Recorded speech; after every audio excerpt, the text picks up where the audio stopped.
Assalamualaikum warahmatullahi wabarakatuh. Halo, selamat pagi, siang, sore, atau malam. Perkenalkan nama saya Sultan Nadia Rahma. Teman-teman bisa memanggil saya Nadi atau Kak Nadi. Jadi pada pertemuan kali ini, pertemuan keempat, kita akan belajar tentang materi analisis data penelitian dan pengujian hipotesis. Oke, analisis. Analisis ini berasal dari dua kata sebenarnya ya, itu kata ana dan kata lisis. Ana artinya atas dan lisis artinya memecahkan atau menghancurkan. Jadi data yang sebelumnya mungkin teman-teman udah peroleh melalui pengambilan data entah dengan kuesioner atau apa gitu ya, perlu dipecah dulu menjadi bagian-bagian yang lebih kecil yang kemudian baru bisa digabungkan secara bersama untuk memperoleh pemahaman baru atau nanti teman-teman bisa memperoleh makna yang bisa diterima secara ilmiah. Oke, next. Kenapa sih kita perlu melakukan analisis data? Ya, analisis data ini biasa dikenal dengan pengolahan dan penafsiran data ya sebenarnya. Nah, dalam rangkaian proses penelitian, analisis data ini merupakan proses yang paling vital. Gitu. Kenapa? Karena dari analisis data ini kita bisa mengelompokkan dan meringkas data-data yang banyak banget itu supaya kita bisa lebih mudah mengerti. Dalam analisis data, kita bisa menerjemahkan data-data yang mungkin banyak banget atau memusingkan banget menjadi suatu hal yang lebih bermakna yang bisa kita pahami dan sesuai dengan kaidah ilmiah. Ya, sebelumnya teman-teman mungkin udah tahu ya kalau dalam penelitian itu ada pendekatan kualitatif dan kuantitatif. Nah, kita sekarang belajar yang kuantitatif terlebih dahulu, analisis datanya. Kita belajar satu-satu dulu biar nggak pusing. Nah, jadi di dalam penelitian kuantitatif ini biasanya analisis datanya menggunakan bantuan software statistik, yaitu software SPSS atau mungkin JASP ya. Tapi biasanya dosen-dosen itu lebih banyak menggunakan SPSS. Nah, dalam statistik kuantitatif ini dibagi menjadi dua, ada statistik deskriptif dan statistik inferensial. Maksudnya apa sih? Kita masuk ke statistik deskriptif dulu. Statistik deskriptif ini tujuannya adalah untuk mendeskripsikan suatu data dan tidak untuk menguji hipotesis. Jadi untuk statistik deskriptif ini bisa dilakukan sebelum melakukan uji hipotesis. Tujuan lainnya adalah untuk lebih memahami realitas data secara lebih empirik dan nanti data-data yang tersaji setelah dianalisis deskriptif ini berupa frekuensi atau mungkin presentase, tabulasi secara silang, grafik, dan chart.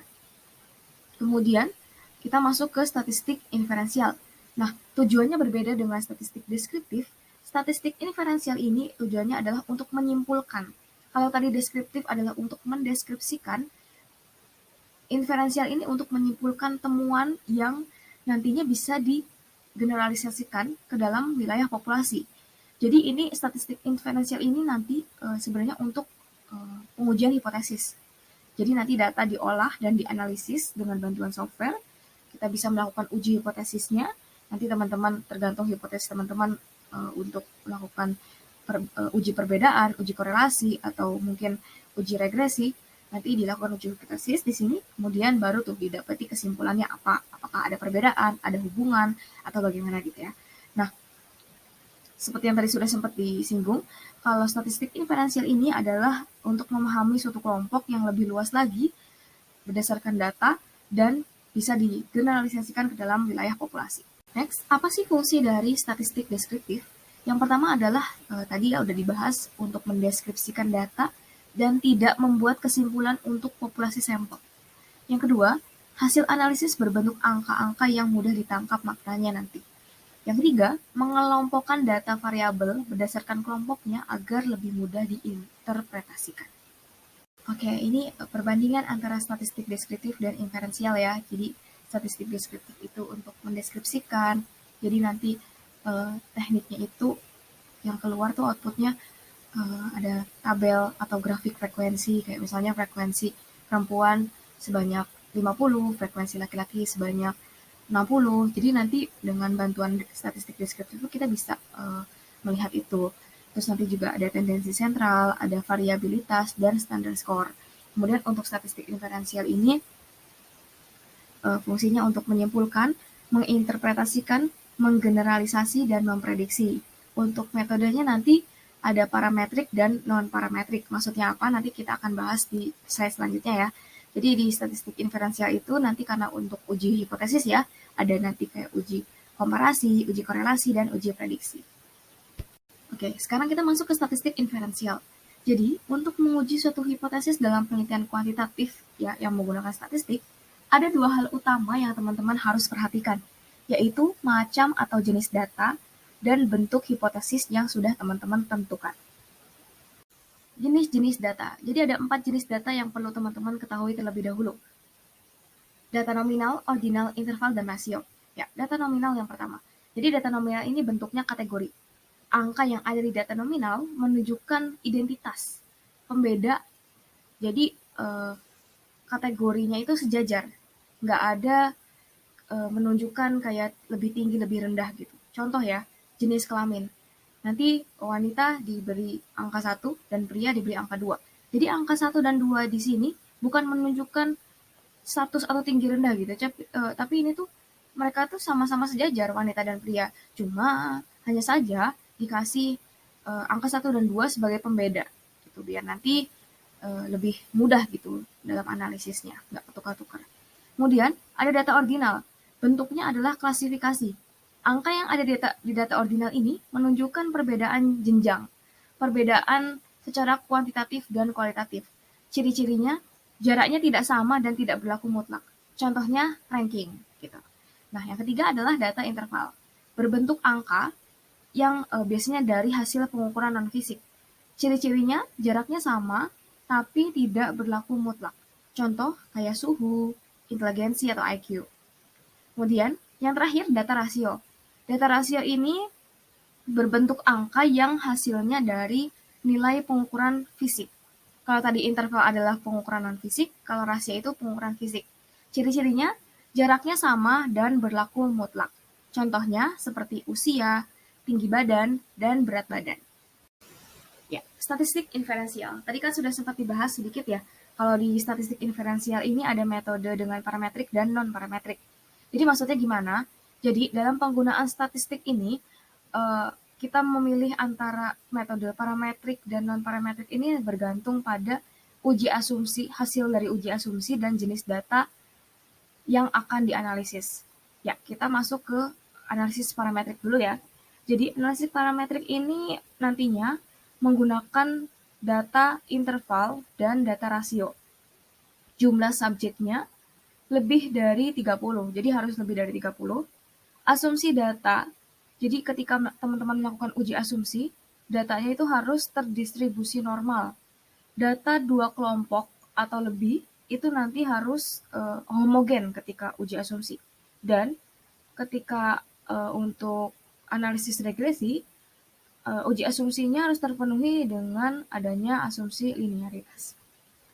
Kemudian gimana kalau yang non-parametrik? Nah, buat teman-teman yang misalnya ketika melakukan uji asumsi itu datanya tidak terdistribusi normal, nah teman-teman bisa menggunakan analisis non-parametrik. Kemudian, kalau teman-teman nanti jumlah subjeknya kurang dari 30 dan datanya merupakan data nominal dan ordinal, nanti bisa menggunakan analisis non-parametrik. Oke, teman-teman mungkin sampai sini masih ada yang bertanya-tanya ya, tahapan analisis data itu gimana sih? Jadi setelah teman-teman melakukan pengambilan data yang teman-teman sudah peroleh itu perlu di-coding terlebih dahulu. Coding itu maksudnya gimana? Jadi respon jawaban subjek itu diberi kode. Contoh nih, kayak tadi kategorisasi, jenis kelamin. Laki-laki diberi kode 1, perempuan diberi kode 2. Atau nanti buat item-item yang favorable, item yang mendukung, itu ketika responden atau subjek menjawab tidak setuju diberi kode 1, apabila menjawab netral diberi kode 2, apabila menjawab setuju diberi kode 3. Jadi kode-kode seperti itu. Kemudian setelah diberi kode, teman-teman bisa melakukan tabulasi. Tabulasi itu nanti maksudnya adalah pembuatan tabel induk yang berisi susunan-susunan data penelitian berdasarkan klasifikasi yang sistematis. Kemudian setelah ditabulasi, data bisa dianalisis dengan menggunakan teknik tergantung dari hipotesis yang sudah teman-teman ajukan gitu. Entah uji beda atau uji korelasi atau nanti uji regresi. Ya, kurang lebih kayak gini nih alur pengolahan data. Jadi data ya dikumpulin terlebih dahulu, kemudian disortir dulu, misalnya mungkin ada data-data yang kurang layak untuk dipakai, misalnya seperti ada responden yang mengisi kuesionernya itu nggak nyampe 25% atau 50%, jadi cuma jawab sedikit aja, itu kan kurang layak ya untuk digunakan, jadi bisa dihapus aja nanti. Kemudian atau mungkin ada responden yang skornya itu terlalu ekstrim, terlalu tinggi atau terlalu rendah, itu nanti bisa dihapus karena terlalu ekstrim. Kemudian setelah disortir tuh data-data yang layak, kita bisa lakukan tabulasi, atau tadi ya kode dulu juga, dikode dulu, baru ditabulasi. Kemudian sebenarnya teman-teman harus melakukan uji reliabilitas dan validitas terlebih dahulu ya. Kemarin mungkin sudah dibahas ya di pertemuan sebelumnya, lalu melakukan analisis data atau olah data menggunakan bantuan software. Uji asumsi. Mungkin teman-teman sudah sempat dengar tadi saya membahas sedikit tentang uji asumsi yang kaitannya dengan metode parametrik non-parametrik. Jadi uji asumsi ini perlu dilakukan oleh teman-teman sebagai syarat dilakukannya suatu analisis statistik metode parametrik. Ada uji normalitas, homogenitas, dan linearitas. Penggunaannya ini bergantung pada hipotesis yang nantinya teman-teman sudah ajukan. Ya, ada uji normalitas. Uji normalitas ini tujuannya adalah kita bisa tahu data sampel yang teman-teman sudah dapatkan ini dapat mewakili populasi atau tidak, itu dengan uji normalitas. Data sampel itu bisa dikatakan mewakili populasi apabila sebaran datanya itu terdistribusi normal. Nah, uji normalitas itu dilakukan untuk mengetahui apakah ada perbedaan sebaran data antara distribusi empirik dengan distribusi hipotetik. Uji normalitas bisa diketahui dengan uji statistik, indeks kurtosis dan skewness, serta bisa juga dengan grafik. Selanjutnya adalah uji homogenitas. Uji homogenitas ini biasa dilakukan untuk uji asumsi hipotesis komparatif atau uji beda ya.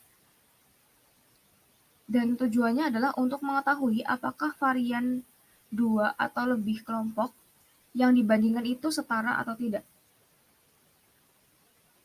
Mekanisme dari analisis ini itu untuk mendapatkan informasi apakah dua kelompok data, satu variabel yang sama itu memiliki varians yang dapat disamakan atau tidak.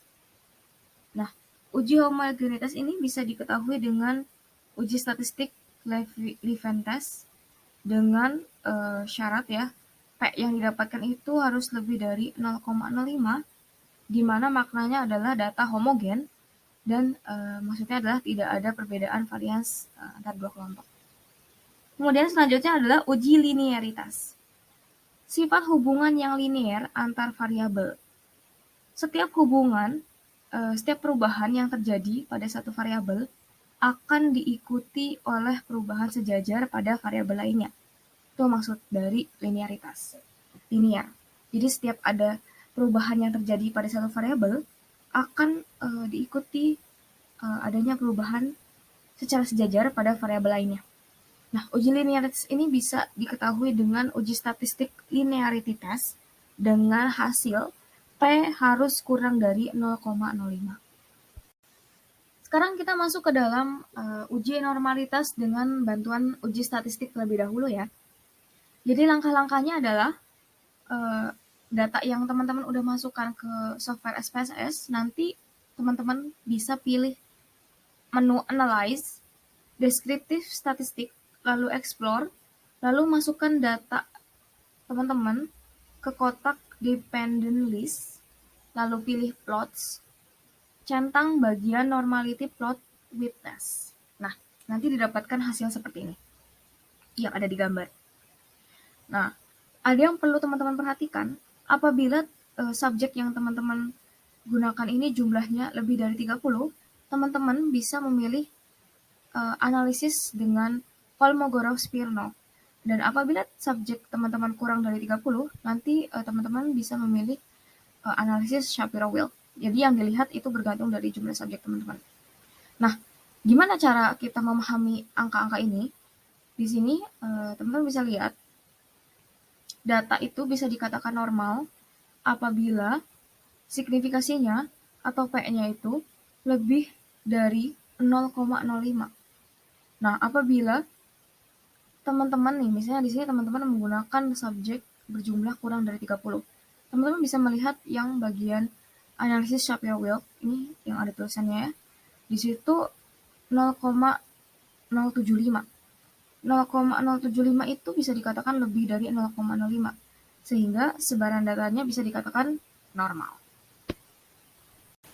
Ya, selanjutnya adalah cara kedua untuk melakukan uji normalitas.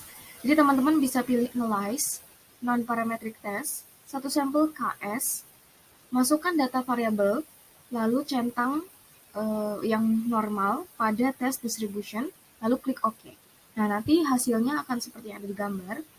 Nah, di situ bisa teman-teman lihat nilai sigma itu 0,201. Ya, di mana ini lebih dari 0,05 sehingga data terdistribusi normal. Oke, lalu apa sih yang harus kita lakukan jika data yang kita peroleh itu tidak terdistribusi normal? Ada beberapa cara yang bisa kita lakukan. Yang pertama adalah mentransformasikan data dalam bentuk lain, biasanya dengan akar kuadrat, menambah jumlah sampel. Jadi mungkin teman-teman sampelnya terlalu sedikit, jadi bisa teman-teman tambahin. Lalu teman-teman juga bisa menggunakan cara membuang outliers, atau tadi sempat saya bahas ya, ada beberapa subjek yang skornya itu terlalu ekstrim, entah terlalu tinggi atau terlalu rendah, itu bisa dibuang. Dan terakhir bisa menggunakan statistik non-parametrik. Ya, selanjutnya adalah uji homogenitas. Uji homogenitas dilakukan untuk mengetahui apakah varian dua atau lebih kelompok yang dibandingkan itu setara atau tidak. Misalnya, kita membandingkan tingkat kreativitas remaja yang ada di desa dengan yang ada di kota. Nilai varian skor kreativitas diharapkan sama. Jadi, untuk membandingkan rata-ratanya, kita perlu membandingkan dulu variansnya. Nah, dalam uji homogenitas ini berlaku hipotesis apabila H0-nya itu tidak ada perbedaan varians antara dua kelompok, nanti P-nya itu harus lebih dari 0,05. Dan apabila P-nya kurang dari 0,05, nanti HA-nya itu ada perbedaan varians antara dua kelompok. Jadi untuk menentukan apakah data ini homogen atau tidak, P harus lebih dari 0,05 karena harus tidak ada perbedaan varians antara dua kelompok. Ya, selanjutnya adalah cara melakukan uji homogenitas dengan bantuan software statistik ya teman-teman. Untuk caranya ini yang di dalam kotak warna kuning teman-teman bisa lihat ya. Itu caranya. Nah, nanti hasilnya adalah seperti ini. Yang di lingkaran merah itu teman-teman bisa lihat hasilnya adalah P 0,204 ya. Nah, di sini 0,204 itu bisa dikatakan lebih dari 0,05 ya. Sehingga data ini bersifat homogen atau tidak ada perbedaan varians. Nah, ini ada contoh yang kedua. Itu caranya sama ya, yang ada di dalam kotak kuning. Nanti hasilnya seperti ini. Di sini hasilnya juga sama ya, meski menggunakan cara yang berbeda. 0,204. Di mana 0,204 ini lebih dari 0,05. Sehingga P-nya bisa dikatakan lebih dari 0,05 dan datanya bersifat homogen. Oke, selanjutnya uji linearitas ya dengan bantuan statistik. Sebenarnya udah sempat dibahas ya di awal kalau uji linearitas ini bisa menggunakan grafik dan statistik. Nah, sekarang kita akan cari tahu dengan bantuan statistik. Di sini kalau misalnya datanya bisa dikatakan linear apabila P-nya itu kurang dari 0,05. Jadi beda ya sama yang tadi homogen. Kalau linearitas itu bisa diketahui dan bisa dianggap linear ketika P-nya kurang dari 0,05. Nah, gimana caranya? Cara nyarinya itu ada di tabel di kotak ini yang warna kuning. Nanti kalau teman-teman mau nyoba bisa dilihat langkah-langkahnya yang ada di situ. Nanti hasilnya seperti yang ada di tabel. Nah, di situ teman-teman bisa lihat ya, dari data yang ada di tabel ini, pada kolom linearity, nilai F-nya itu 2,913 dan nilai sig-nya itu 0,149. Nah, karena ini lebih dari 0,05, sementara data bisa dikatakan linear jika kurang dari 0,05, maka data ini itu tidak linear. Nah, kalau datanya tidak linear, teman-teman terpaksa harus menggunakan yang metode non-parametrik karena tidak memenuhi uji asumsi. Ya, sekarang kita mulai masuk ke pengujian hipotesis. Oke, selanjutnya ya, kita belajar pengujian hipotesis. Jadi ada 3 jenis ya hipotesis, yaitu untuk menguji beda atau komparatif, menguji korelasi, dan menguji regresi. Uji beda ini dilakukan untuk mengetahui ada atau tidak perbedaan antara dua means atau lebih. Sedangkan uji korelasi dilakukan untuk menjabarkan hubungan antara dua variabel dengan interval yang setara. Dan uji regresi dilakukan untuk melihat hubungan sebab akibat. Untuk penjelasan lebih detailnya, nanti akan dijelaskan satu-satu di bagiannya masing-masing. Oke, yang pertama adalah uji komparatif atau biasa dikenal dengan uji beda. Nah, kalau hipotesis teman-teman ini untuk melihat perbedaan, untuk membandingkan sesuatu, nanti teman-teman menggunakan uji hipotesis komparatif. Nah, ada beberapa asumsi yang harus dipenuhi untuk melakukan uji komparatif. Yang pertama adalah uji normalitas pada setiap variabel dan uji homogenitas. Kemudian, teknik-teknik yang ada di uji komparatif ini ada t-test dan ANAVA. Nah, untuk yang t-test itu nanti dibagi lagi ada independent sample, ada dependent sample, dan paired sample. Ini tergantung dari subjek teman-teman, dari 2 kelompok atau 1 kelompok, atau nanti kita bisa pelajari di slide selanjutnya ya. Kemudian untuk yang ANOVA, nanti ada ANOVA 1 jalur dan ANOVA 2 jalur. Ya, uji komparatif ini dilakukan untuk mengetahui ada atau tidak perbedaan antara dua means atau lebih. Nah, teman-teman bisa lihat bagian di depan ini ya. Ini teknik-teknik yang ada di uji komparatif. Apabila teman-teman nanti subjeknya itu antar kelompok yang diukur tuh untuk membandingkan antar kelompok, dan kelompoknya itu lebih dari 2, nanti menggunakan ANOVA jalur faktorial. Nah, apabila kelompoknya itu 2, itu menggunakan nanti independent sample t-test. Nah, kalau misalnya masih di dalam satu kelompok yang sama, jadi kelompoknya cuma 1, dan dilakukan pengukuran berulang, ini biasanya kelompoknya 1, tapi pengukurannya lebih dari 1 kali. Kalau misalnya 2 kali itu nanti menggunakan paired sample t-test, kalau lebih dari 2 kali nanti menggunakan ANOVA repeat measure. Ya, ini sebenarnya tabel teknik analisis yang ada di uji komparatif ya, teman-teman bisa lihat ada yang parametrik dan non-parametrik. Kalau misalnya 2 sampelnya teman-teman itu independen, itu nggak ada hubungannya, nanti pakai independent sample t-test. Sedangkan kalau 2 sampel tapi masih berhubungan, itu nanti menggunakan paired sample t-test. Sedangkan kalau sampelnya itu lebih dari 2, nanti menggunakan ANOVA. Kemudian, apabila teman-teman nanti ya hasilnya itu ketika uji asumsi tidak memenuhi, bisa dikatakan datanya itu tidak normal atau tidak homogen juga, nanti teman-teman bisa menggunakan yang non-parametrik. Ini sebenarnya sama saja, cuma untuk yang non-parametrik. Oke, yang pertama kita belajar analisis t-test dulu ya teman-teman. Jadi di t-test ini nanti ada 3 pembagian lagi, yaitu 2 kelompok berbeda diberi perlakuan sama, kemudian yang kedua 1 kelompok yang sama mendapatkan perlakuan 2 kali, kemudian yang ketiga 1 kelompok dikondisikan berbeda, kemudian diberi perlakuan yang sama. Kita masuk yang pertama dulu. Jadi ada 2 kelompok yang berbeda, tapi diberi perlakuan yang sama. Contohnya gimana? Jadi contohnya di sini ada 2 kelompok ya yang berbeda, yaitu kelompok mahasiswa introvert dan kelompok mahasiswa yang extrovert. Nah, mereka diberi perlakuan yang sama dan diukur hal yang sama juga, sama-sama diukur keterampilan sosialnya. Kemudian yang kedua, ada 1 kelompok yang sama, tapi mendapatkan pengukuran 2 kali. Nah, di sini 1 kelompok diukur 2 kali. Contoh, ada 1 kelompok diukur tingkat asertivitasnya. Kemudian mereka diberi pelatihan atau perlakuan relaksasi 1 kali. Nah, setelah diberi perlakuan, mereka diukur lagi tingkat asertivitasnya. Nah, di sini jadi mereka tuh cuma 1 kelompok, tapi diukur 2 kali. Sebelum dan setelah diberi perlakuan.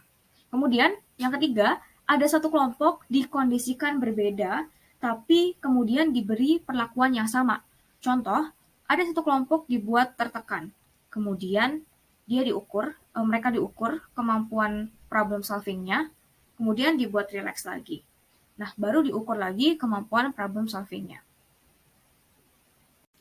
Ya, kita masuk teknik analisis yang pertama yang ada di t-test, yaitu independent sample t-test. Ini sebenarnya sama kayak yang tadi ya, yang ketika ada dua kelompok. Jadi di sini independent sample t-test ini digunakan ketika tujuannya itu untuk membandingkan dua skor dari dua kelompok yang berbeda, dan skor dari kedua kelompok ini nggak saling berkaitan. Jadi karena dari dua orang yang berbeda, mereka nggak saling terkait gitu. Maka disebut dengan independent. Contohnya nih, membandingkan skor dari kelompok eksperimen dan kelompok kontrol.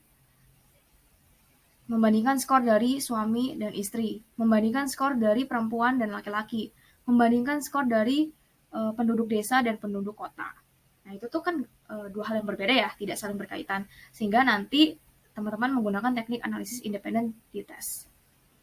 Ini adalah analisis parametrik ya teman-teman.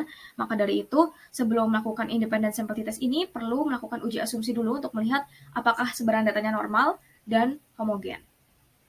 Nah, ini adalah langkah-langkah untuk melakukan uji independent sample t-test. Teman-teman bisa baca sendiri ya, nanti kurang lebih mirip sih sama uji-uji sebelumnya.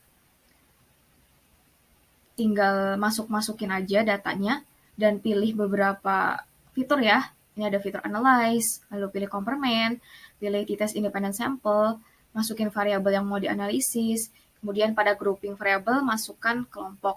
Nah, cara memaknai hasil dari independent sample t-test ini, data bisa dikatakan ya, hasilnya dikatakan signifikan apabila P-nya itu kurang dari 0,05.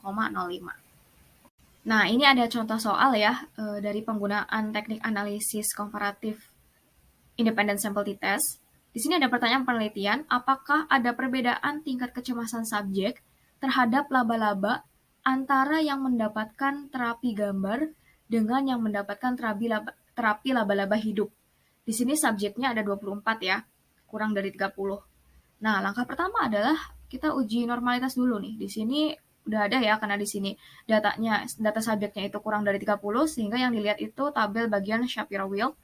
Di sini angkanya itu P sama dengan 0,498, di mana P-nya itu lebih dari 0,05 ya, sehingga sebaran datanya bisa dikatakan normal. Nah, kemudian kita lakukan langkah yang selanjutnya, yaitu uji homogenitas dan uji independent sample t-test ya. Teman-teman bisa lihat nih di bagian tabel Leven for equality of variance. Di sini hasil signifikasinya itu P sama dengan 0,386, di mana P-nya itu lebih dari 0,05 sehingga datanya bersifat homogen. Kemudian di sebelah kanan nih ada independent sample t-test, tabel independent sample t-test itu hasilnya bisa teman-teman lihat. Hasil signifikasinya P sama dengan 0,107 ya, di mana di sini P-nya itu lebih dari 0,05. Sementara tadi itu untuk bisa dikatakan signifikan, itu P-nya itu harus kurang dari 0,05, sehingga di sini tidak signifikan ya hasilnya, di mana tidak ditemukan perbedaan. Jadi hipotesisnya ditolak ya. Tidak ada perbedaan tingkat kecemasan subjek terhadap laba-laba antara yang mendapatkan terapi gambar dengan yang mendapatkan terapi laba-laba hidup. Oke, selanjutnya yang kedua adalah t-test for dependent means. Jadi, teknik analisis komparatif t-test ini dilakukan ketika uji hipotesisnya itu untuk situasi di mana setiap orangnya itu diukur 2 kali. Jadi ini untuk pengukuran berulang ya. Nah, maksud dari dependent means ini adalah mean dari setiap kelompok angka yang saling tergantung satu sama lain. Jadi ada 2 skor di sini dari setiap subjek yang menjadi sampel penelitian. Jadi sebenarnya 2 skor ini berasal dari orang yang sama gitu. Karena tadi diukur 2 kali. Nanti di sini ada desain pengukuran berulang ya, karena tadi diukur 2 kali. Nah, ketika mengukur orang yang sama sebelum dan sesudah diberi perlakuan tertentu.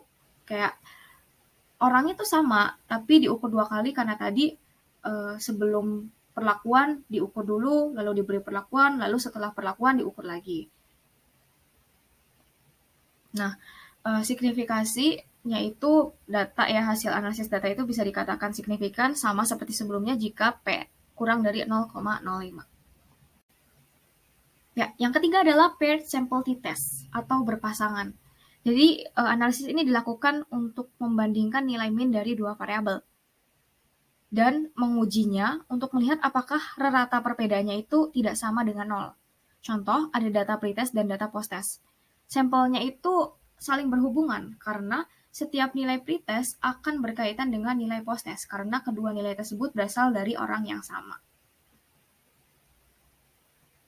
Nah, ini adalah langkah-langkah untuk melakukan uji paired sample test. Yang pertama, jadi pilih analyze, pilih compare means, dan paired sample test. Masukkan variabel yang akan dianalisis pada kolom pada variabel, masukkan data variabel sebelum dan sesudah, masukkan secara berpasangan. Jadi, nanti cara memaknainya ya. Hasilnya Sama seperti bisa dikatakan sebelumnya, signifikan, analisis data bisa jika dikatakan P-nya kurang dari 0, atau hipotesis yang diterima itu ketika P adalah kurang langkah-langkah dari untuk 0,05. melakukan uji paired sample. Nah, biar lebih paham, mari kita lihat contoh soal yang menggunakan teknik analisis paired sample test ya, teman-teman. Di sini ada pertanyaan penelitian. Apakah ada perbedaan tingkat asertivitas pada subjek antara sebelum mengikuti pelatihan dengan sesudah melakukan pelatihan asertivitas? Di sini subjeknya ada 12 ya, teman-teman bisa lihat di tabel. Langkah pertama, seperti biasa melakukan uji normalitas. Di sini bisa dilihat ya, datanya normal karena lebih dari 0,05, data dua-duanya ya. Kemudian anggap saja ini sudah lolos uji asumsi. Jadi kita menggunakan parametrik. Karena tadi paired sample test ini untuk parametrik ya. Di sini teman-teman bisa lihat hasilnya itu P sama dengan 0,010, di mana P kurang dari 0,05. Sehingga hipotesis diterima ada perbedaan tingkat asertivitas pada subjek antara sebelum mengikuti pelatihan dengan sesudah mengikuti pelatihan asertivitas. Oke, tadi kan kita udah belajar analisis t-test ya, yang parametrik. Sekarang kita lihat yang non-parametrik ya. Jadi kalau tadi data teman itu nggak lolos uji asumsi, nggak normal dan nggak homogen, teman-teman bisa menggunakan yang non-parametrik. Yang ini nih, Mann-Whitney, Neu, dan uji Wilkinson. Itu tadi sempat dibahas sebelumnya ya. Mann-Whitney, Neu ini digunakan untuk sampel yang independen, 2 sampel independen, sebagai pengganti dari independent t-test. Langkah-langkahnya teman-teman bisa lihat sendiri. Kemudian untuk uji Wilkinson itu nanti untuk 2 sampel yang berhubungan atau pengganti paired sample t-test. Langkah-langkahnya teman-teman bisa lihat sendiri. Oke, selanjutnya adalah uji beda yang kedua ya. Tadi kan ada t-test, sekarang ada ANOVA. Nah, ANOVA ini dilakukan ketika teman-teman ingin membandingkan lebih dari 2 kelompok skor, di mana setiap skor ini berasal dari sekelompok orang yang berbeda. Jadi ada lebih dari 2 skor, tapi dari orang yang berbeda, bukan dari orang yang sama. Nah, ada beberapa hal yang perlu teman-teman perhatikan dalam penyajian data di ANOVA ya. Meski namanya sama-sama uji T, tapi tampilan datanya nanti akan berbeda. Hal ini dikarenakan SPSS tidak mengizinkan satu orang subjek berada pada baris yang berbeda. Jadi meskipun subjeknya sama, tetapi karena diukur berulang lebih dari 1 kali, maka nanti berada di dalam kolom yang berbeda. Mungkin untuk lebih jelasnya nanti ketika teman-teman lihat tabel SPSS ya ketika melakukan analisis. Nah, kemudian tahapan dalam melakukan uji ANOVA, yang pertama seperti biasa melakukan uji asumsi normalitas dan homogenitas, lalu uji ANOVA. Nah, melakukan uji beda ini untuk semua parameter untuk membuktikan ada atau tidak perbedaan yang signifikan antar parameter. Nah, kalau hasilnya secara keseluruhan terbukti signifikan, maka dapat dilakukan analisis lanjutan yang lebih detail. Nah, ini adalah analisis lanjutan. Jadi di analisis lanjutan ini ada 2 jenis prosedur, yaitu prosedur plain comparison dan prosedur multiple comparison. Bedanya apa? Jadi kalau teman-teman udah punya rencana ya, rencana penelitian yang hipotesisnya sangat spesifik dari awal, dari sebelum dilakukan pengumpulan data, maka prosedur yang teman-teman lakukan adalah prosedur plain comparison dengan teknik kontras. Contohnya, bisa dilihat di sebelah kanan, karena teman-teman sudah ada rencana dari awal, dari sebelum adanya pengumpulan data, di sini contohnya adalah para pasien diberi salah satu dari jenis obat. Ada A, B, dan C. Karena sudah ada rencana hipotesis yang spesifik, yang detail. Ketiga perlakuan tidak simetris karena placebo ini digunakan sebagai baseline pembanding kedua obat yang diteliti. Jadi karena udah ada hipotesis yang spesifik, udah ada rencana, di sini peneliti menggunakan placebo untuk membandingkan obat A dan obat B. Kemudian prosedur yang kedua, kalau teman-teman belum memiliki alternatif hipotesis yang spesifik, nanti menggunakan prosedur multiple comparison dengan teknik pairwise. Jadi kayak di sini ya bisa dilihat contohnya di sebelah kanan. Karena peneliti belum memiliki hipotesis yang spesifik, belum ada rencana, peneliti coba aja membandingkan tingkat konsumsi bahan-bahan pada 8 merek mobil SUV. Ya. Jadi dicoba semuanya 8 merek. Nah, dari awal peneliti nggak memiliki dugaan terkait konsumsi bahan bakar atau merek tertentu. Jadi ya dijalanin aja gitu, nggak ada placebo-nya di sini. Ya, tadi teman-teman udah belajar terkait dengan ANOVA. Sekarang kita masuk jenis-jenis analisis yang ada di ANOVA ya. Yang pertama adalah one way ANOVA, satu arah. Jadi analisis ini digunakan ketika teman-teman mau membandingkan nilai min dari beberapa kelompok dengan satu variabel bebas atau biasa disebut sebagai faktor di sini. Nah, di mana satu faktor ini ada 3 atau lebih levelnya. Ada yang perlu diperhatikan yaitu variabel tergantung atau variabel dependent di sini berbentuk interval atau rasio dan harus lolos uji asumsi terdistribusi normal pada masing-masing kategorinya. Data antar kelompok yang dibandingkan di variabel tergantung harus memiliki varians yang homogen.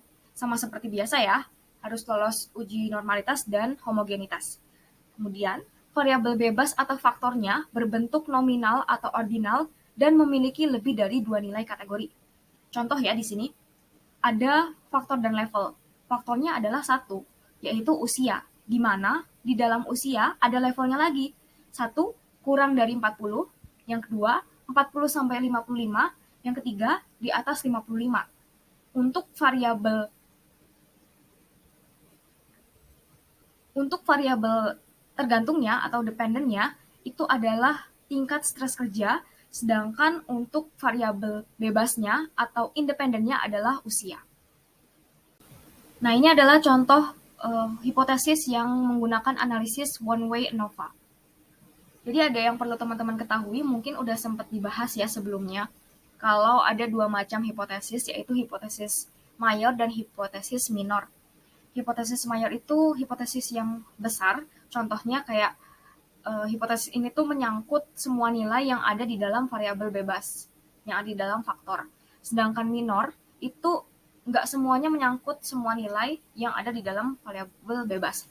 Contohnya nih, di sini ada hipotesis mayor, terdapat perbedaan tingkat resiliensi remaja berdasarkan jenis difabilitas yang disandang.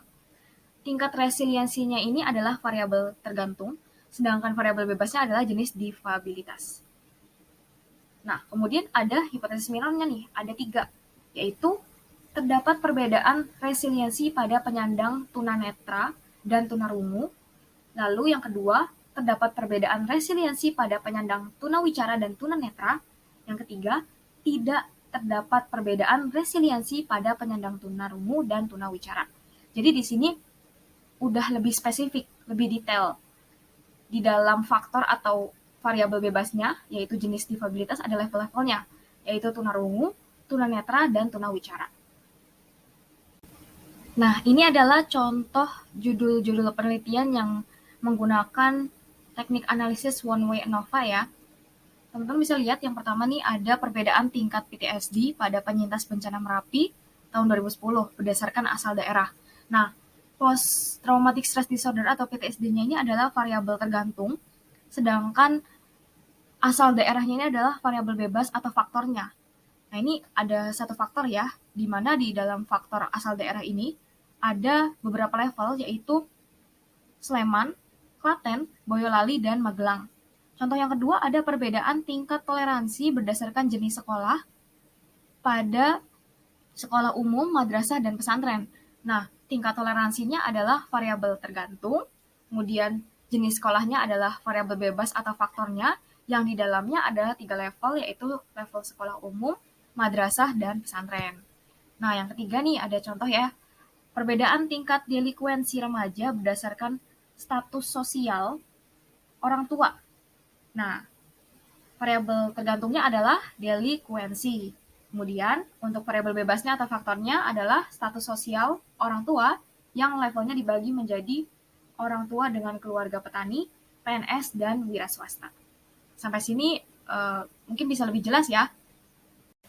Nah, ini adalah cara langkah-langkah melakukan untuk melakukan analisis one way ANOVA. statistik one way ANOVA. Teman-teman bisa baca sendiri Teman-teman bisa baca dan sendiri, bisa dicoba dan ya. Kalau untuk misalnya contoh teman-teman soalnya atau bingung, caranya bisa itu teman-teman bisa klik link yang ada di bawah ini. Itu adalah nanti link teman-teman bisa belajar dari situ. video Kalau contoh misalnya nih masih ada yang analisis kurang data dipahami, beserta contoh teman-teman soal. boleh bertanya ya melalui kolom Nah, ini adalah komentar. cara melakukan. Oke, selanjutnya adalah yang kedua ya, two-way ANOVA. Tadi one-way ANOVA, sekarang two-way ANOVA. Ini kurang lebih mirip, tapi bedanya adalah di two-way ANOVA ini, variabel bebasnya atau faktornya itu ada dua. Kalau one-way itu kan tadi ada satu, kalau two-way ini ada dua. Dan sama juga, setiap faktor ada 3 atau lebih level. Contoh nih, teman-teman bisa lihat, di sini ada 2 faktor, yaitu faktor usia dan jenis kelamin, di mana di setiap faktor ada levelnya lagi. Pada faktor usia, ada level 1 kurang dari 40, level 2 40 sampai 55, dan level 3 di atas 55. Sedangkan pada faktor jenis kelamin, ada level laki-laki, yaitu 1, dan 2 perempuan. Variabel tergantungnya adalah tingkat stres kerja. Jadi di sini seorang peneliti ingin mengetahui perbedaan tingkat stres kerja berdasarkan usia dan jenis kelamin.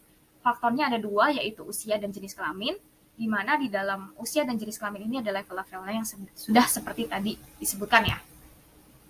Ya, lalu apa sih bedanya one way dan two way ANOVA ya? Mungkin bagi teman-teman masih ada yang sedikit bingung. Jadi kita lihat contoh ya, ada penelitian. Perbedaan prestasi belajar ditinjau dari model pembelajaran. Itu yang menggunakan analisis one way ANOVA. Kenapa? Karena kita bisa lihat di sini prestasi belajar adalah variabel tergantung dan modal belajar adalah variabel bebasnya.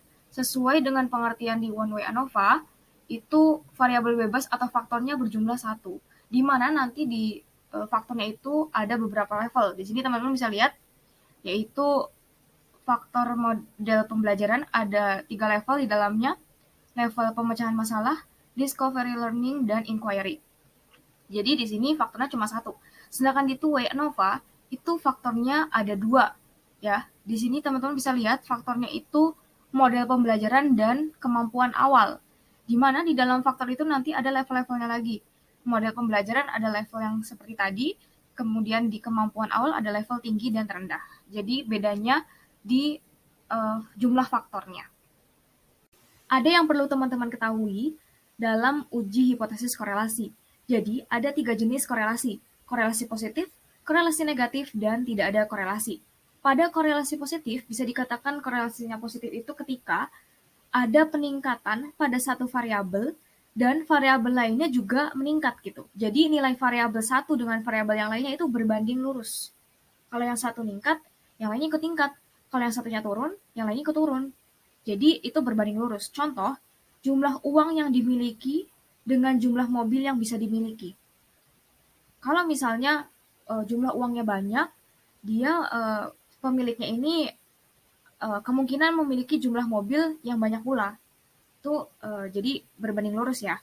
Kemudian untuk korelasi negatif, itu terjadi ketika ada peningkatan satu variabel, maka variabel lainnya itu bukannya naik juga tapi turun.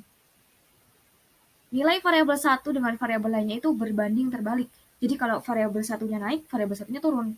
Contoh, tingkat pendidikan berkorelasi negatif dengan angka kriminalitas. Jadi kalau tingkat pendidikannya bagus, nanti angka kriminalitasnya rendah, turun gitu. Kemudian, tidak ada korelasi. Terjadi ketika perubahan pada satu variabel tidak diikuti oleh perubahan pada variabel lain. Contoh, pada miliarder, kebahagiaan itu tidak berkorelasi dengan jumlah uang yang dimiliki. Artinya, semakin dia banyak uang, itu belum tentu dia akan semakin bahagia. Koefisien korelasi. Koefisien korelasi itu adalah ukuran kuat lemahnya hubungan antar dua variabel atau lebih. Jadi, kalau kita mau lihat nih, hubungannya itu kuat atau enggak sih, seberapa kuat, kita bisa lihat dengan koefisien korelasi. Di sini udah ada kategorisasinya ya, apabila sekian sampai sekian itu nanti masuknya strong, moderate, atau weak, atau non, or very weak gitu. Nah, ada penjelasan lain juga. Jadi, nilai koefisien korelasi itu nanti antara +1 dan -1. Apabila nilainya mendekati +1, maka korelasi positifnya itu kuat. Apabila nilai mendekati -1, maka korelasi negatif yang kuat. Apabila nilai mendekati angka 0, menunjukkan tidak ada korelasi. Selanjutnya, ada beberapa hal lagi yang perlu teman-teman ketahui terkait dengan uji hipotesis korelasi. Yang pertama, ada beberapa asumsi yang harus teman-teman penuhi, yaitu uji normalitas di setiap variabel dan uji linearitas. Teman-teman tadi udah tahu kan ya, ada beberapa uji asumsi. Nah, uji normalitas dan uji linearitas itu dipakai untuk memenuhi asumsi korelasi. Selanjutnya, ada korelasi dan kausalitas. Jadi ada 3 kemungkinan pola kausalitasnya.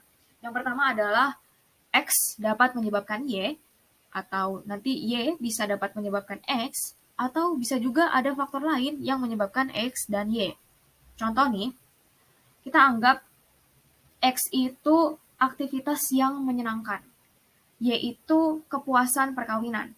Nah, jadi ada kemungkinan aktivitas menyenangkan dapat menyebabkan kepuasan perkawinan. Atau bisa juga kepuasan perkawinan menyebabkan aktivitas menyenangkan. Atau bisa juga ada faktor lain yang menyebabkan aktivitas menyenangkan dan kepuasan perkawinan, yaitu tekanan pekerjaan yang rendah. Ya, selanjutnya adalah teknik yang ada di korelasi ya. Jadi ada korelasi produk moment Pearson, ada korelasi tata jenjang Spearman rank, ada Kendall rank order correlation, ada juga korelasi parsial jenjang pertama, dan korelasi parsial jenjang kedua. Ada juga korelasi ganda yang biasa dikenal dengan regresi. Ya, yang pertama adalah korelasi produk momennya Pearson. Ini masuknya ke dalam metode statistik yang parametrik. Kenapa? Jadi ketika teman-teman sudah melakukan uji asumsi dan didapati datanya itu normal dan linear, teman-teman bisa menggunakan teknik korelasinya Pearson. Nah, data yang dikorelasinya juga data interval ya, karena sudah sempat dibahas sebelumnya, apabila datanya interval itu nanti pakainya parametrik gitu. Dan apabila asumsinya sudah terpenuhi, teman-teman bisa memakai teknik korelasinya Pearson. Nah, yang kedua adalah teknik korelasinya Spearman dan Kendall. Di sini untuk yang non-parametrik. Jadi apabila teman-teman sudah melakukan uji asumsi namun tidak bisa dipenuhi ya, tidak normal atau tidak linear, jadi teman-teman bisa menggunakan teknik analisisnya Spearman dan Kendall karena ini non-parametrik. Nah, data yang dikorelasikan itu adalah data yang skalanya ordinal. Ya, gimana caranya sih kita melakukan uji statistik korelasi dengan bantuan SPSS? Itu yang pertama adalah teman-teman bisa milih menu Analyze, Correlation, Beaverette, kemudian masukin variabel yang akan diuji ke kolom variabel, lalu pilih Pearson atau Spearman. Jadi kalau misalnya mau pakai yang parametrik, pilih Pearson, kalau non-parametrik pakai Spearman. Nah, lalu pilih one-tailed atau two-tailed, lalu klik OK. Nah, sekarang kita bisa lihat contoh soal di sini ya, biar teman-teman lebih paham. Jadi sini ada pertanyaan, apakah terdapat hubungan antara komitmen organisasi dengan kepuasan kerja, di mana di sini subjeknya itu sebanyak 82 subjek. Gitu. Kalau misalnya subjeknya itu di bawah 30, teman-teman bisa langsung pakai yang non-parametrik. Tapi karena ini subjeknya 82, kita coba cari tahu dulu ya, datanya itu normal dan linear atau tidak. Gitu. Di sini, teman-teman bisa lihat ya, yang bagian tabel test of normality itu adalah uji normalitas. Kita pakai yang Kolmogorov-Smirnov karena tadi subjeknya sebanyak 82. Kalau subjeknya kurang dari 30, teman-teman bisa melihat yang Shapiro-Wilk. Tapi karena di sini subjeknya lebih dari 30, kita lihat yang tabel bagian test of normality Kolmogorov-Smirnov. Nah, di situ bisa dilihat pada variabel komitmen organisasi, P-nya itu 0,084, di mana lebih dari 0,05, sehingga bisa dikatakan sebaran datanya normal.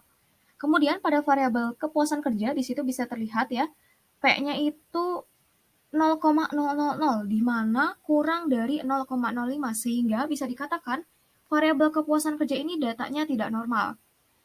Kemudian kita lakukan juga uji linearitas. Bisa dilihat di bagian tabel ANOVA tabel yang linearity, di situ P-nya 0,00, di mana P kurang dari 0,05, sehingga signifikan ya, dan sebaran datanya itu linear. Kan sudah dijelaskan ya, kalau misalnya datanya itu disebut linear itu ketika P-nya itu kurang dari 0,05, sehingga di sini linear. Kemudian, tapi tadi sudah didapati kalau salah satu variabelnya itu datanya ada yang tidak normal, sehingga kita harus memakai analisis korelasinya yang non-parametrik, karena tadi asumsinya tidak terpenuhi.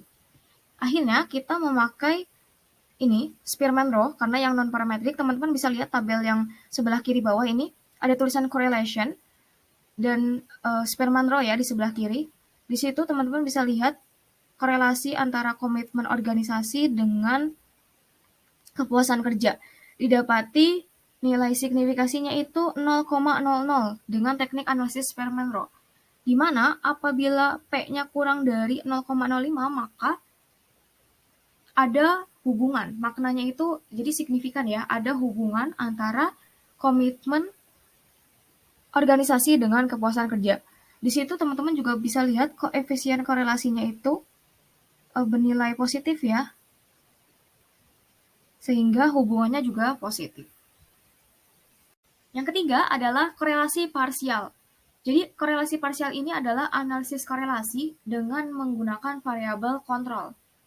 Teknik uji statistik korelasi parsial ini dilakukan ketika peneliti ingin mengetahui ada tidaknya hubungan yang linear antara dua variabel dengan mengendalikan variabel lain yang bisa memberikan pengaruh pada hasil analisis data.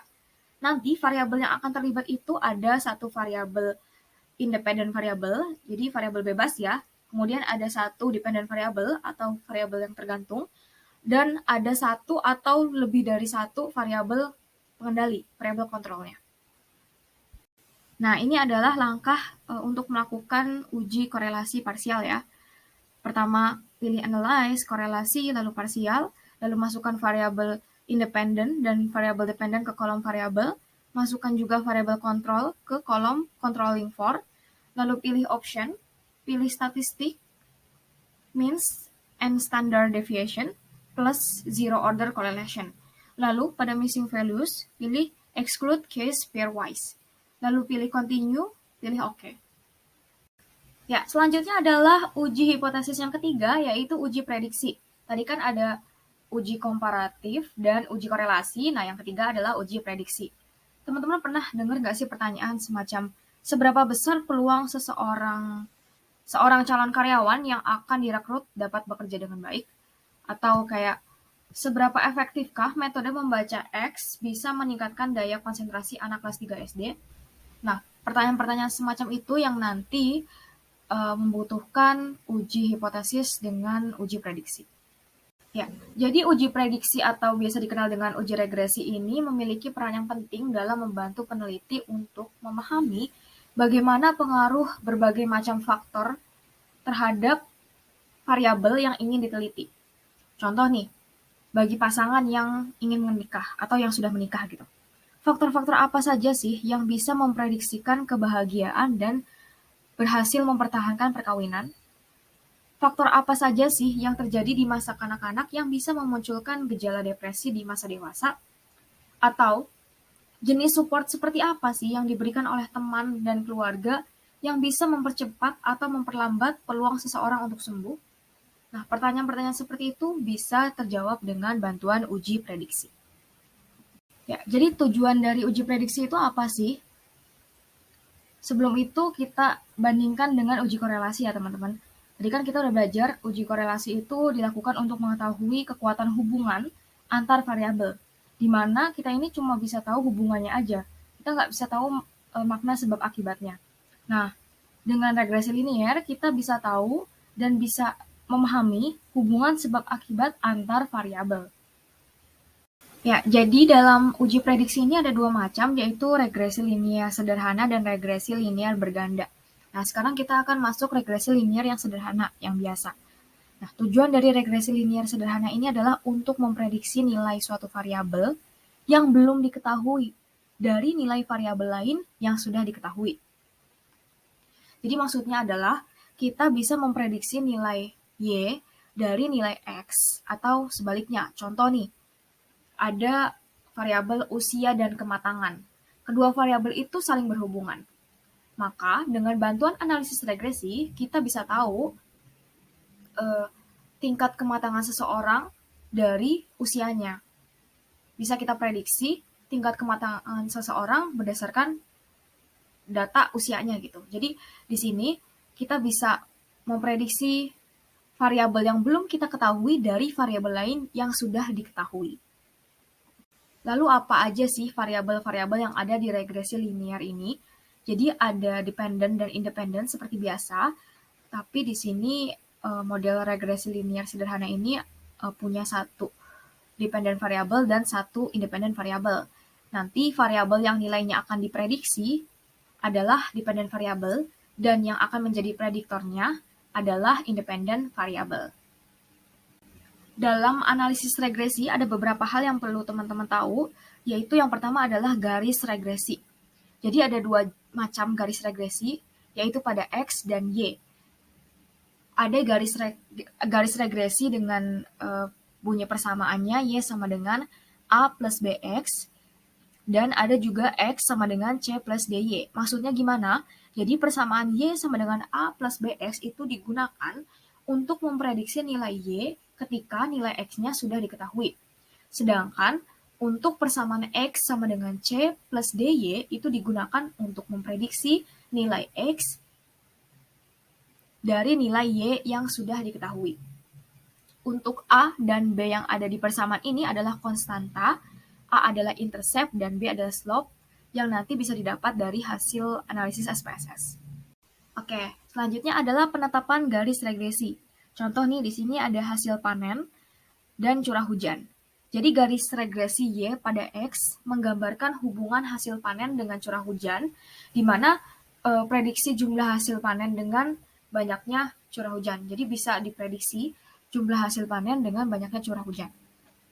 Analisis regresi linear ini, kalau misalnya kita asal-asalan analisisnya, nanti bisa nggak akurat gitu.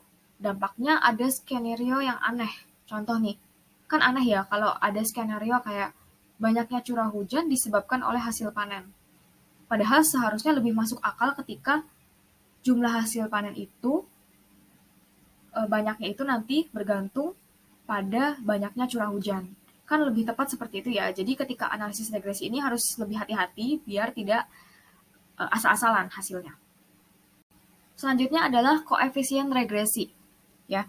Jadi contoh nih di sini, jika koefisien regresi Y pada X adalah 0,53 poin per unit, maka Y akan mengalami peningkatan sebesar 0,53 jika X bertambah 1 poin. Interpretasi ini juga bisa dilakukan untuk koefisien regresi X pada Y. Mungkin di sini teman-teman masih bingung, nanti biar lebih jelasnya kita belajar dari contoh soal gitu ya. Selanjutnya yang perlu teman-teman ketahui dalam uji regresi adalah R-square atau koefisien determinasi.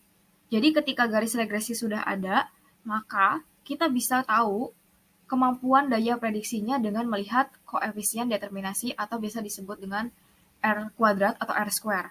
R kuadrat atau R square ini selalu berkisar antara 0 hingga 1 dan nilai R square ini kalau misalnya semakin mendekati 1, maka itu maknanya semakin baik modelnya dan semakin kuat daya prediksinya. Selanjutnya adalah asumsi linearitas. Regresi linear tidak menguji linearitas data, tapi untuk menentukan slope dan intercept dengan asumsi hubungan antara independent variable dan dependent variable dapat dijelaskan dengan sebuah garis lurus. Saat scatterplot tersedia untuk mengkonfirmasi asumsi ini, jika scatterplot menggambarkan hubungan yang nonlinear, maka perlu dilakukan transformasi tertentu agar bisa didapatkan hubungan yang linear gitu. Jadi harus ditransformasi dulu. Selanjutnya adalah isu-isu yang ada pada uji prediksi. Pertama, kenapa sih prediksi itu disebut juga regresi? Jadi di sini regresi itu maksudnya adalah going back atau returning yang artinya kembali. Nilai prediksi pada variabel kriteria ini semakin mendekati rata-rata variabel kriteria dibandingkan dengan jarak dari nilai variabel prediktor ke rata-rata variabel prediktor. Yang kedua adalah koefisien regresi standar. Jadi di sini ada beta. Beta ini menunjukkan jumlah perubahan yang diprediksi dalam satuan standar deviasi variabel kriteria. Jika variabel yang diprediksi ini bertambah, jika variabel yang diprediksi ini bertambah 1 standar deviasi. Gimana sih cara membuat garis prediksi ya? Jadi garis prediksi ini bisa disusun dari angka-angka yang nanti adalah didapat dari tabel output hasil analisis SPSS uji regresi ya. Di sini ada persamaan Y sama dengan A plus BX. Y ini sama dengan skor yang nanti kita cari tahu, yang belum diketahui. A adalah intercept, B adalah slope, X adalah skor yang udah diketahui dari variabel lain. Untuk lebih jelasnya nanti kita belajar dari contoh soal ya. Sebelum masuk ke contoh soal uji regresi, kita coba ulik dulu ya contoh dalam uji korelasi. Jadi kalau di uji korelasi itu kan pertanyaannya kayak, bagaimana sih hubungan antara kepemilikan senjata api dengan tingkat pembunuhan di sebuah kota? Di sini didapati hasil ada hubungan yang positif sangat kuat antara kedua variabel. Nah, sekarang kita coba lihat contoh yang uji regresi ya.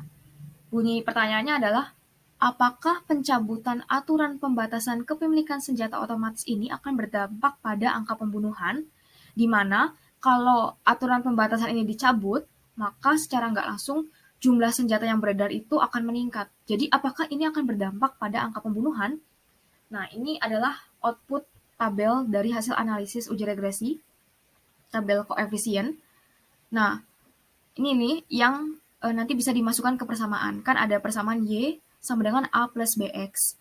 A-nya itu dari tabel unstandardized coefficient itu yang 4,047. Kemudian B-nya itu yang 0,853. Setelah dimasukkan, teman-teman bisa langsung hitung. Ini ada contoh ya.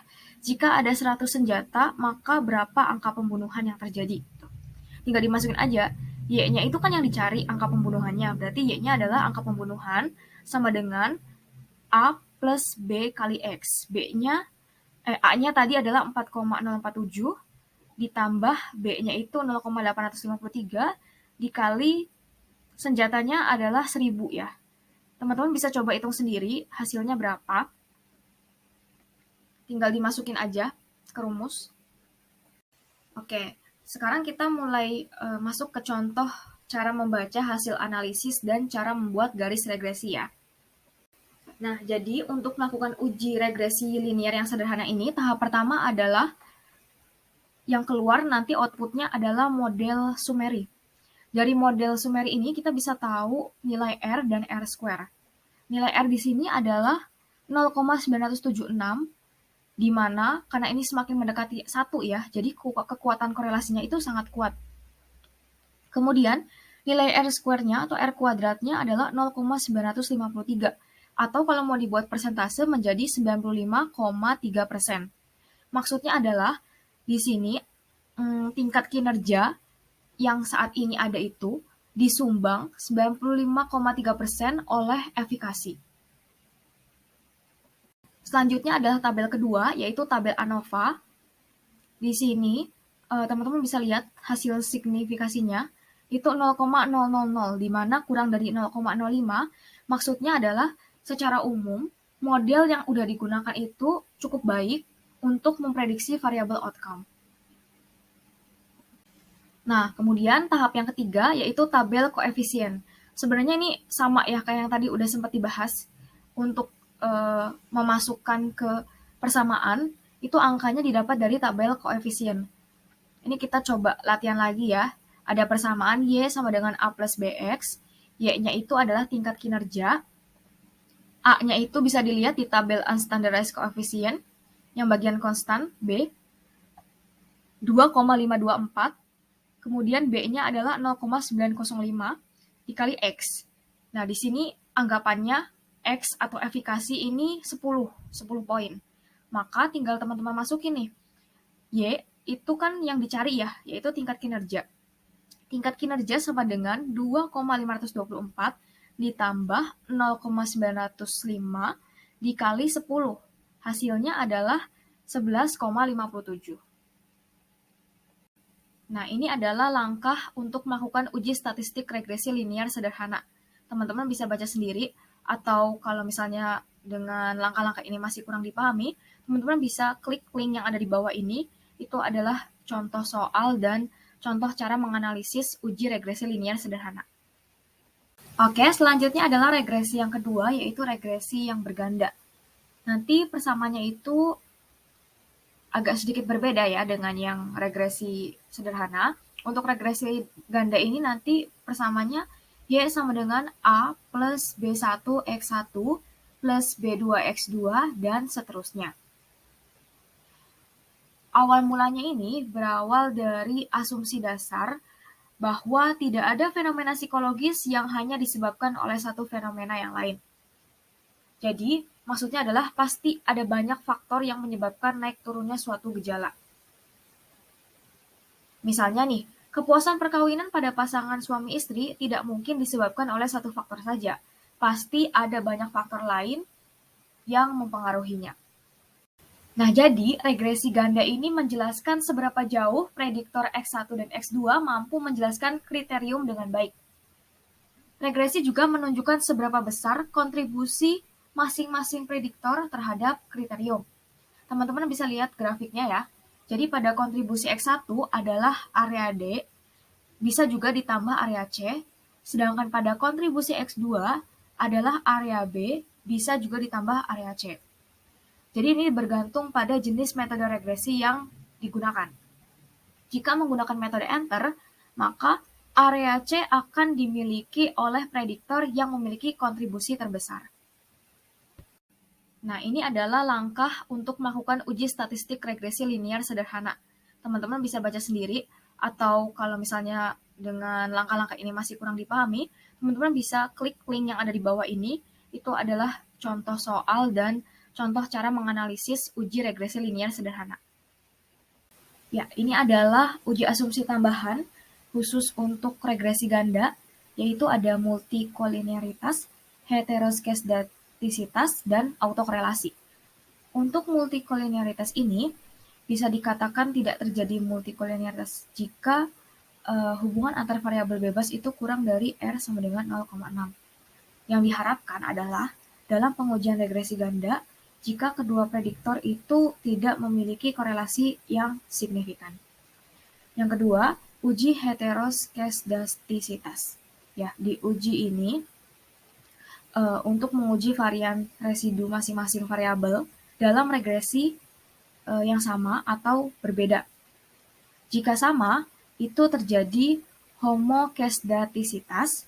Kalau berbeda, itu terjadi heteroskedastisitas. Selanjutnya adalah uji autokorelasi. Ini adalah persamaan regresi yang baik, gitu ya. Kalau kita tidak menemukan masalah autokorelasi, gitu. Jadi yang baik dan yang seharusnya adalah tidak ditemukan autokorelasi. Jika terjadi autokorelasi, maka persamaan tersebut menjadi tidak baik atau tidak layak untuk melakukan prediksi. Untuk melihat autokorelasi ini bisa menggunakan uji Durbin-Watson. Selanjutnya adalah macam-macam metode dalam analisis regresi ganda. Ada 4, yaitu metode enter, metode stepwise, metode forward, dan metode backward. Ya, pertama adalah metode enter. Metode enter ini dilakukan dengan memasukkan semua prediktor ke dalam analisis secara sekaligus, jadi langsung semuanya. Meskipun sebuah prediktor tidak memiliki efek yang signifikan terhadap kriterium, tetap dimasukin. Contoh nih, kompensasi ini nilai signifikasinya itu gede banget ya, 0,3 lebih, di mana ini P-nya lebih dari 0,05. Padahal ini nggak memiliki efek yang signifikan, tapi tetap dimasukin. Selanjutnya adalah metode stepwise, yaitu dengan memasukkan prediktor secara bertahap berdasarkan nilai F yang signifikasinya kurang dari 0,05 atau bisa dikatakan signifikan. Prediktor yang memiliki nilai F yang tidak signifikan di metode ini akan dieliminasi. Teman-teman bisa lihat ya di grafik itu data yang hasilnya itu yang signifikan semua. Jadi yang nggak signifikan itu dieliminasi. Selanjutnya yang ketiga, metode forward.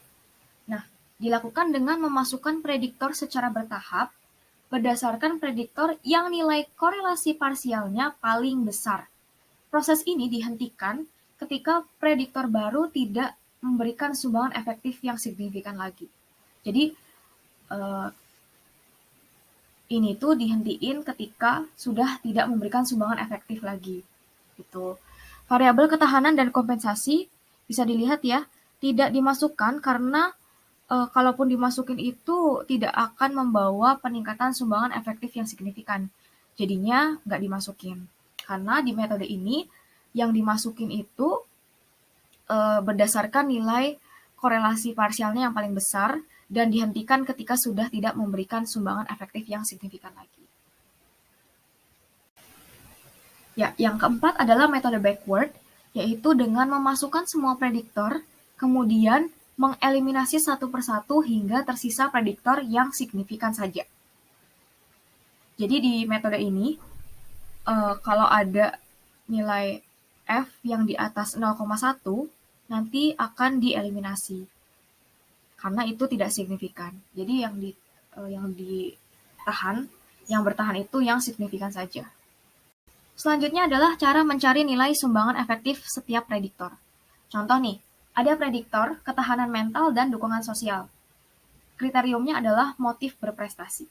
Bunyi hipotesisnya, ketahanan mental dan dukungan sosial dapat memprediksi motif berprestasi pada siswa. Nah, lanjut, masih mencari nilai sumbangan efektif ya. Di sini, ketahanan mental dan dukungan sosial, keduanya memiliki korelasi positif yang signifikan dengan motif berprestasi. Teman-teman bisa lihat ya di tabel korelasi di sini. Itu ketahanan mental memiliki nilai R 0,406 dengan P-nya itu 0,000, di mana ini signifikan ya. Dan dukungan sosial memiliki nilai R 0,675 dengan P 0,00 juga signifikan. Ya, korelasinya positif karena itu nilai R-nya positif. Selanjutnya adalah ada tabel model Sumeri dan ANOVA. Di sini interaksi antara ketahanan mental dan dukungan sosial ini bisa dikatakan memberikan sumbangan efektif terhadap motif berprestasi sebesar 48,3%. Didapat dari mana? Teman-teman bisa lihat di R-square itu 0,483, di mana jika diubah ke persen itu menjadi 48,3%. Kemudian, berdasarkan nilai koefisien regresi yang dihasilkan, kedua prediktor tersebut efektif untuk memprediksi motif berprestasi, di mana F sama dengan 52,722 dengan P 0,000 atau signifikan. Oke, next. Lalu berapa sih sumbangan efektif masing-masing prediktor? Jadi bisa dicari dengan rumus berikut. SEXI sama dengan BXI dikali cross product dikali R square dibagi regression dikali 100%. Nah, cara nyari cross productnya itu gimana? Itu nanti menggunakan bantuan SPSS. Caranya yang ada di sebelah kanan, teman-teman nanti bisa baca sendiri ya, dan coba sendiri. Nah, nanti hasilnya akan seperti ini ya, akan keluar tabel korelasi. Di sini ada variabel ketahanan mental, dukungan sosial, motif berprestasi. Di sini ada sig-nya, ada Pearson correlation-nya ya. Nih, juga bisa dilihat ya ada cross product-nya keluar. Nah, agar lebih mudah menghitungnya, data yang dibutuhkan yang ada di tabel korelasi tadi dimasukkan ke tabel seperti ini. Ada B, cross product, regresi, dan R-square. Nah, di sini kita cari ya, sumbangan efektif variabel ketahanan mental dan sumbangan efektif variabel dukungan sosial. Kita masukin nih, sesuai rumus yang tadi, B 0,2 dikali cross product-nya 727,655 dikali R-square 48,3% dibagi regresinya 981,352 dikali 100%. Hasilnya adalah sumbangan efektif variabel ketahanan mental 7,16%. Kemudian untuk yang selanjutnya pada dukungan sosial, Sama, tinggal dimasukin ya, B-nya 1,017 dikali cross produknya 822,345 dikali R square sama R square-nya 48,3%, dibagi regresinya sama juga 981,352, lalu dikali 100%. Hasilnya adalah 41,16%. Ya, tadi kan kita udah belajar analisis data kuantitatif, sekarang kita masuk ke analisis data penelitian kualitatif.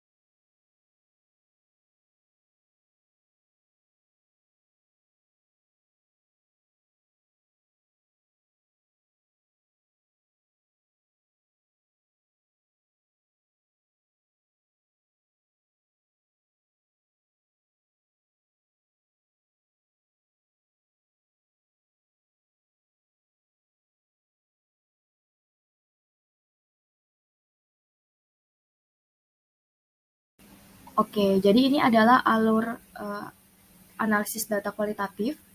Yang pertama adalah peneliti membaca berkali-kali data yang udah didapat, sambil berusaha untuk mengurangi informasi yang tumpang tindih atau berulang-ulang.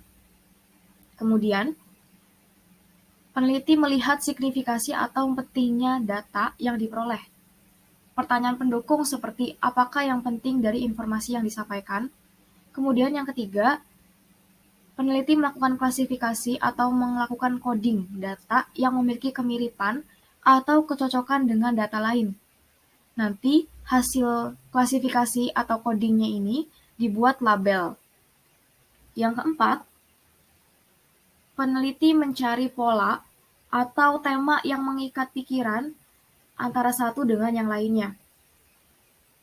Yang kelima, peneliti mengkonstruksikan framework untuk mendapatkan esensi dari apa yang hendak disampaikan oleh data tersebut. Setelah ini akan ada kuis untuk latihan soal, silakan untuk dikerjakan. Apabila ada pertanyaan, bisa juga bertanya melalui kolom komentar. Sekian materi analisis data dan pengujian hipotesis kali ini. Apabila ada pertanyaan atau beberapa hal yang sulit dipahami atau penjelasan saya masih kurang, silakan bertanya dan saya mohon maaf atas banyak kekurangannya. Terima kasih atas perhatiannya. Wassalamualaikum warahmatullahi wabarakatuh.